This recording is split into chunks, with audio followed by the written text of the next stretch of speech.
یکی از کسایی بودم که مخالف 100% استفاده از این طبقه اکستنشن بودم و میگفتم که بازکارا رو تنبل میکنه، چون شاید همیشه تو دسترسشون نباشه این طبقه.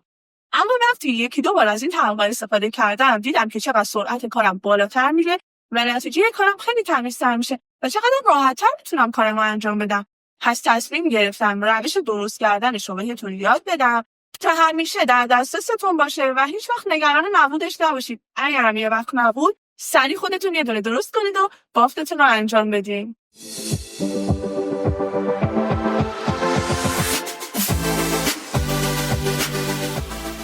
خیلی از شما فکر میکنید کاربرد این طبقه اکستنشن فقط اینه که خورده‌ها رو برای ما نگه داره تا ما خیلی راحت‌تر بتونیم اکستنشن بافتمون رو انجام بدیم. اما اینطوری نیست. این طبقه به ما کمک میکنه تا طول همه اکستنشن بافتمون رو یک اندازه بزنیم و همه رو توی یک نقطه تموم کنیم که این خیلی توی تمیزی کار ما تاثیر داره. که این طبقه اکستنشن های مندرج رو قراره توی این ویدیو بهت یاد بدم که خیلی راحت خودت درست بکنی تا 10 هیچ از بقیه بافت‌ها جلو باشی. خب میریم سراغ ساخت طبقه اکستنشن و ببینیم به چه وسایلی احتیاج داریم. اولین و مهمترین وسیله اون مقوا یا تلق پایه کارتونه. من دارم از مقوای جلد دفتر نقاشی پسرم استفاده میکنم چون ضد آب بود و من دیدم که خیلی محکم و خوبه و به راحتی هم میتونم با خودکار و ماژیک روش علامت گذاری کنم. به همین دلیل از این استفاده کردم. خیلی از همکارا از تلقه رادیولوژی استفاده میکنن که اونم خوبه، اما بعدش اینه که نمیتونن روش اندازه ها رو علامت بزنن. وسیله بعدی متر که شما میتونید از خطکش هم استفاده کنید، قیچی، ماژیک و خودکار برای کشیدن طرح و 2 سایز لیوان دارم که سایز کوچیکش یه مزیتی داره و سایز بزرگش هم یه مزیتی. ببینید زمانی که شما با سایز کوچیک و این لیوان‌های کوچیک اندازه گیری بکنید و طبقتون رو در بیارید، خب خوبیش این هستش که یه طبق کوچولو و ظریف دارید، اما اینو باید در نظر بگیرید که دیگه نمیتونید اون اندازه ها رو روش مشخص بکنید. اما وقتی لیوانتون بزرگه شما میتونید 2 تا 3 تا اندازه روی این طبقتون بذارید و روی سایزهای مختلف اکستنشن هاتون رو نصب بکنید. البته که پیشنهاد من این هستش همیشه اکستنشن هاتون رو ظریف و کوچیک بزنید. حالا من میرم این کار باز بیشتر بهتون توضیح میدم. بذارید من با همین لیوان بزرگم اندازه‌ام رو در بیارم. لیوان رو قرار میدم گوشه کاغذ و دور تا دور لیوانم رو با ماژیک علامت میزنم که دورش رو در بیارم.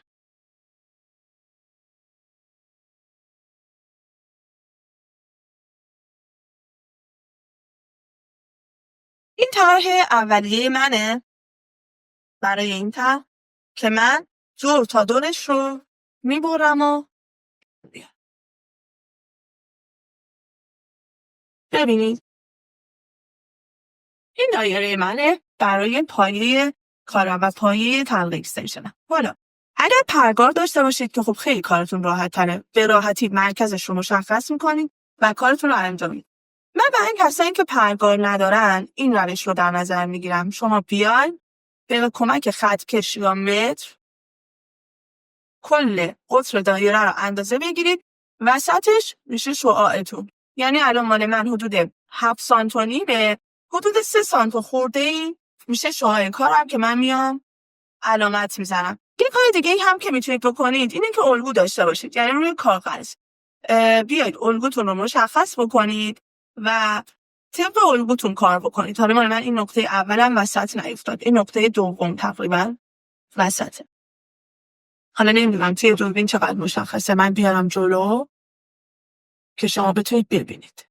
ببینید وسطش رو مشخص میکنم. حالا من میام یک خط یعنی شعاع رو به این مرکز دایره میرسونم. دقت کنید این قسمت وسط، بذارید یه نکته بهتون بگم، یا خودتون دستی باید یه دایره مشخص کنید یا اگر نمیتونید و دقیق در نمیاد با ماژیک یه دایره بکشید و دور تا دور اون دایره رو ببرید. یعنی ما اون وسط یه دایره برای جای موها میخوایم. یادتون باشه اگر این دایره رو نذارید یا دایره‌تون زیادی کوچیک باشه موهای مشتری کشیده میشه توش و اذیت میشه.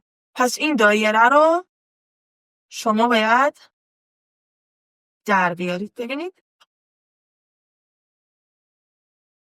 به این شکل.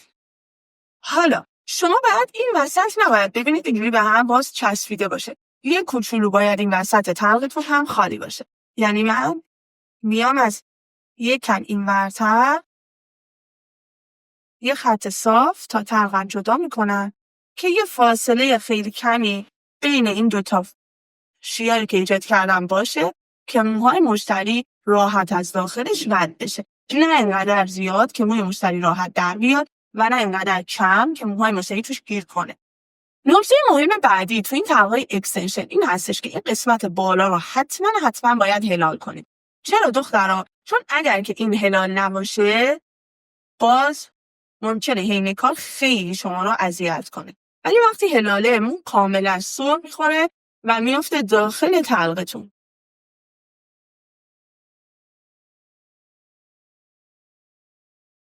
ببینید این میشه طرح اولیه طرح اکستنشن. حالا بهتون گفتم طرح اکستنشن علاوه بر این که کمک میکنه برای نگه داشتن خورده موهای مشتری، یه کمک دیگه هم که به ما میکنه اینه که میتونیم اندازه بگیریم که بافتمون رو چند سانت ادامه دادیم. حالا چجوری شما این کار انجام میدید؟ به کمک مترتون میاد دخترا متر رو میذارید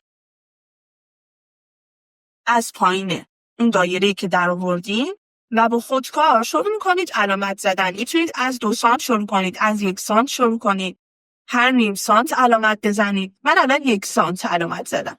حالا شما میتونید بیشتر یا کمتر علامت بزنید. 1 سانت علامت بزنید. حالا یا با من این خودکار یا با ماژیک. من با ماژیک میکشم که تو دوربین بهتر مشخص باشه. یه خط یا یک هلال کوچولو اینجا شما به ازای این کار میذارید. به ازای هر علامتی که زدین یه خط یا یک هلال کوچیک میکشید. ببینید بهش. حالا این چیه؟ این دخترها طول اکستنشن بافت هاتونه که شما چند سانتایی میبافید و همه اکستنشن هاتون رو بتونید یک اندازه در بیارید و کارتون کاملا مرتب بشه. خب شما اگر پرگار دارید خیلی کارتون راحت‌تره و خیلی بهتر، سریع‌تر و تمیزتر میتونید این تمپر رو در بیارید.